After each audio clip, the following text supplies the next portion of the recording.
180 secondes. C'est peu.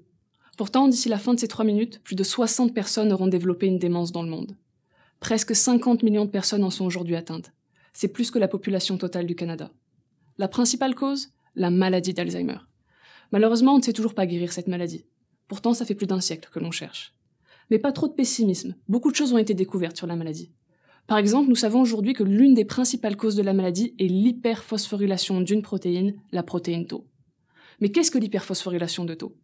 Par exemple, dans un cerveau sain, comme vous et moi, il y a des phosphates, des petites particules qui viennent se fixer sur la protéine Tau, ce qui lui permet de bien fonctionner. En revanche, chez un patient avec Alzheimer, il y a trop de phosphates qui se fixent sur cette protéine Tau, ce qui entraîne son accumulation toxique dans le cerveau. Ce que nous savons aussi, c'est que le diabète est un important facteur de risque pour la maladie d'Alzheimer. Mais on ne sait pas très bien pourquoi. Certains pensent que c'est l'obésité présente dans le diabète le problème, d'autres que c'est la résistance à l'insuline, c'est-à-dire quand notre insuline n'est plus capable de faire baisser le niveau de sucre dans notre sang.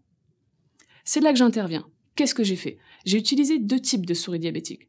L'une avec une forte obésité et une légère résistance à l'insuline, l'autre moins obèse mais avec une plus forte résistance à l'insuline, afin de déterminer qui de l'obésité ou de la résistance à l'insuline entraîne des problèmes sur la protéine Tau. Qu'est-ce que j'ai observé ? Une importante hyperphosphorylation de la protéine Tau dans le cerveau de mes 2 types de souris, de la même manière comme dans la maladie d'Alzheimer. Ce n'est donc ni l'obésité ni la résistance à l'insuline le problème. Mais où est-il ? J'ai observé chez mes 2 types de souris une température corporelle bien en dessous de 36 degrés Celsius. Elles sont donc hypothermiques. Or, il faut savoir que la protéine Tau est très sensible à la température. Et on voit bien chez nos souris que plus leur température corporelle est basse, plus la phosphorylation de Tau augmente. C'est donc l'hypothermie le problème. Alors, j'ai réchauffé mes souris. Pas au micro-ondes, mais 1 heure seulement a suffi à restaurer une phosphorylation totalement normale de la protéine Tau.